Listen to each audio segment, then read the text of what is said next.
안녕하세요. 상생마을 도시재생 현장지원센터 전다세 코디네이터입니다. 드디어 2022년 주민공모 사업이 시작되었습니다.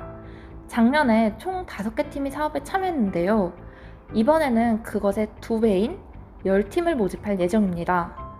올해 주민공모 사업은 어떻게 진행되고 어떤 유형을 모집할 예정인지 자세하게 설명해 드리겠습니다. 목차입니다. 먼저 센터 소개를 하고 주민공모 사업이란 무엇인지 설명해 드리겠습니다. 그리고 주민공모 사업의 중요한 평가 요소와 사업 진행 절차, 신청 방법, 참고사항을 마지막으로 설명회를 마치도록 하겠습니다. 센터 소개입니다. 인천 서구 상생마을 도시재생 현장지원센터는 주민 주도의 도시재생 사업 추진을 위한 행정기관과 주민 사이의 상호 업무를 지원하는 소통 기반의 중간 조직입니다. 사업지는 인천광역시 서구 성남1동 일원의 10만 제곱미터이며 사업기간은 2018년부터 2022년까지입니다. 추진 사업은 총 4가지로 나뉩니다. 첫 번째, 생활인프라 개선 사업입니다. 생활인프라 개선 사업은 복합 커뮤니티 센터, 도로 개선 사업, 마을 공방 조성, 기반시설 확충이 있습니다. 상생마을 내에 지어지고 있는 다양한 앵커시설 및 도로 개선 사업이 바로 생활인프라 개선 사업의 일환이라고 볼 수 있습니다. 두 번째, 주거지 지원 사업입니다. 주거지 지원 사업은 집수리 사업이 있습니다. 집수리 사업은 상생마을 내에 있는 주택을 대문, 외벽 등 바깥에서 보이는 부분을 개선해주는 사업입니다. 세 번째는 주민역량 강화 사업입니다. 주민역량 강화 사업은 총 3가지로 도시재생대학, 아이랑 문화랑 일자리 배움학교 이렇게 3가지로 나뉩니다. 마을 주민들의 역량을 강화하여 지속가능한 도시재생을 만드는 것을 목표로 합니다. 상생마을 발전소는 실버케어, 마을집수리단, 마을관리 협동조합 육성, 환경개선 활동으로 나뉘며 마을 주민들이 마을관리 사회적 협동조합을 구성하여 지속가능한 주민조직을 만들고 나아가 사회공헌까지 할 수 있는 사회적 경제 활동을 의미합니다.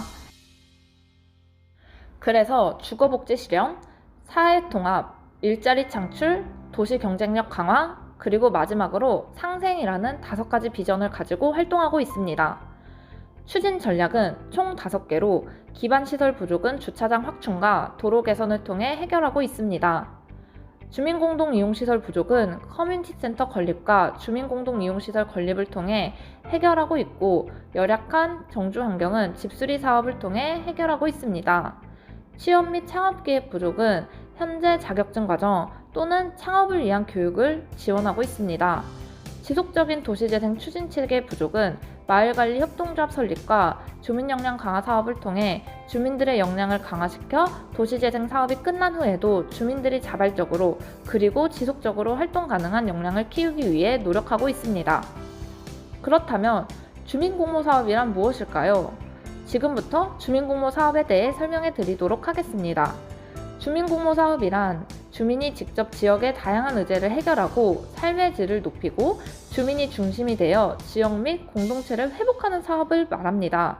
쉽게 말하자면 주민공모 사업은 3인에서 5인 이상의 주민이 팀을 이뤄 계획안을 작성하고 국가에 제출하여 보조금을 받는 사업을 의미합니다. 올해 주민공모 사업은 3월 21일에서 4월 4일 오후 5시까지 접수기간입니다. 지원 자격은 서구에서 거주하거나 생활하고 있는 3인에서 5인 이상의 주민 모임 또는 단체가 지원할 수 있습니다. 지원 금액은 공동체 만들기 사업은 건당 500만원, 마을 만들기 공간 활성화 사업은 건당 1000만원입니다.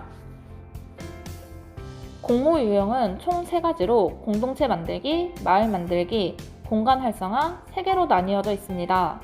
공동체 만들기란 지역 공동체 활성화 사업을 의미합니다. 예를 들면 마을 공동체 교육, 마을 간담회, 다문화 안전지도 만들기 등 다양한 공동체를 활성화하기 위한 사업을 의미합니다. 마을 만들기 사업이란 소규모 환경 개선 사업으로 우리 마을의 골목길을 가꾸고 집수리를 하고 마을 쉼터를 조성하는 등 물리적으로 보여지는 환경 개선 사업을 의미합니다. 마지막으로 공간 활성화 사업이란 상생마을 내 지어지고 있는 커뮤니티 센터, 마을 공방 1호를 활용한 사업들을 의미합니다. 자세한 예시는 공고문을 참고하시면 됩니다.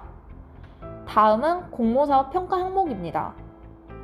상생마을 주민공모 사업은 주민 참여도, 실현 가능성, 효과성, 지속 가능성 및 자립성 이렇게 4가지의 평가 항목이 있습니다. 주민 참여도는 말 그대로 사업 계획 및 진행 과정에서 주민들이 얼마나 참여하였는지를 의미합니다.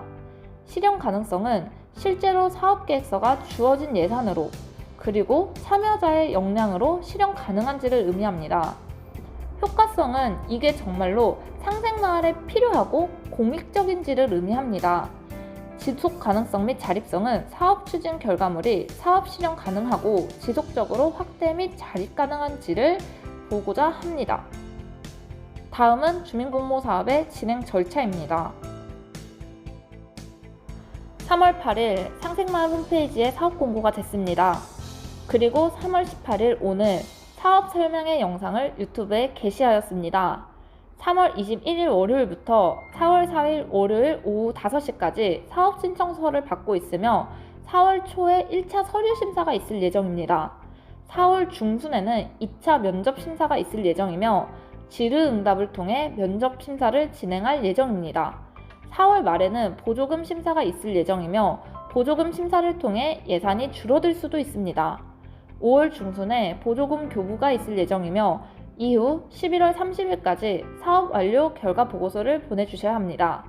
12월에는 결과 보고회가 있을 예정입니다. 그렇다면 주민공모 사업은 어떻게 신청해야 할까요? 상생마을 홈페이지에서 서식을 다운받아 사업계획서 및 단체 소개를 작성하신 후 seuli03@naver.com으로 보내주시면 됩니다. 사업 신청 제외 대상은 동일한 사업으로 보조금을 지원받는 사업단체입니다. 또한 법인, 단체에서 기존에 하던 고유 사업은 불가능하며 영리 목적이나 일반 강좌 운영 사업 등도 불가능합니다. 직계 가족은 다수이더라도 1인으로 간주합니다. 다음은 참고사항입니다. 가장 중요한 예산 편성 기준입니다. 2022년도 예산에서 신경 써야 할 부분은 보조금 편성 한도액이 생겼습니다. 홍보 인쇄비의 경우 홍보 영상이 1회만 가능하고 소모품 구입은 자산 취득성 물품은 구매가 불가능합니다. 단기 임차료는 30%까지만 편성 가능합니다. 강사 수당은 인천 인재개발원 수준에 맞춰야 하며 30% 이내는 보조금 편성 가능합니다. 참고로 강사비는 사업 참여자와 단체 임직원은 지급 불가능합니다. 단순 인건비는 정말 부득이할 경우에만 책정하여야 하며 최대 5만원, 1일 5인 이하만 집행 가능합니다. 공연비는 보조금 편성 한도액의 20% 이내로 편성 가능합니다. 원고료는 강의를 위한 원고는 이미 강사료에 포함되어 있기 때문에 별도로 지급 불가능합니다. 시설비 같은 경우에는 물리적 환경 개선 사업의 경우에만 편성 가능하며 자산 취득비는 보조금 편성 불가능합니다. 견적서, 검사조서, 설치 전후 사진, 체크카드 영수증 구비가 필수입니다. 식비는 8,000원 이내, 다가비는 4,000원 이내로 편성 가능합니다. 지출증빙 서류는 공고문을 확인하여 주시길 바랍니다. 강사비 지급 기준은 인천 인재개발원 수준이며 일반 1급은 최초 1시간 25만원, 초과는 10만원씩입니다. 일반 2급은 최초 1시간은 15만원, 초과 시간은 7만원입니다. 일반 3급은 최초 1시간은 10만원이며 초과는 5만원입니다. 보조 강사는 최초 1시간은 5만원이며 초과는 3만원입니다. 참고로 강사료는 2시간까지만 책정 가능하며 2시간을 초과하게 되면 자부담으로 편성하여야 합니다. 또한 1급, 2급의 명확한 증빙이 불가능할 경우 일반 3급을 적용하시면 됩니다. 마지막으로 사업 예시입니다. 작년에 상생마을 주민공모 사업으로 총 5개의 팀이 나타났습니다. 첫 번째는 이음 345팀입니다. 우리마을 시그니처 문패 만들기라는 사업 내용을 가지고 라탄을 배워 마을 주민들을 대상으로 문패 만들기 교육과 정보에 소외된 주민들에게 직접 만든 문패를 무료로 배포하는 작업을 하였습니다. 두 번째 팀은 우리마을 맥가이버 팀입니다. 우리마을 맥가이버 팀은 집수리 교육을 받으며 탄생한 팀입니다. 이들은 방수교육을 배워 상생마을 사업지 내에 있는 노유자 시설에 가서 집수리 봉사활동을 진행하였습니다. 다음은 지지고 복구팀입니다. 지지고 복구는 상생마을 주민들에게 꿈터 라디오를 통해 마을 주민들에게 마을의 이야기를 전하고 가족사진 촬영으로 주민 간의 새로운 관계와 결속력을 생성하였습니다. 네 번째는 외국인 사회복지센터입니다. 이들은 한국어를 잘 알지 못하는 다문화인들을 대상으로 한국의 법제도와 방역에 대한 필요성을 알려주고 다문화 인식 개선 특강 및 캠페인을 진행하였습니다. 마지막 팀은 범주민대책위원회입니다. 그들은 상생마을만의 BICI를 만들어 우리 마을을 대표할 수 있는 상징 체계를 디자인하였습니다. 다음은 타 지자체 사례인데요.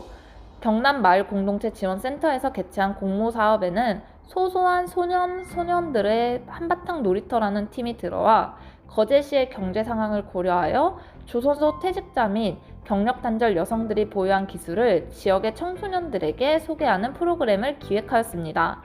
또한 성내 이동 도시재생 지원센터의 온도도시 성안로 감성 온 프로젝트 팀은 지역 주민에게 다양한 문화 예술 콘텐츠를 접속할 수 있는 기회 및 전문 예술가들의 지역 기반 사업에 유입할 수 있는 기회를 제공하기 위한 사업을 진행하였습니다.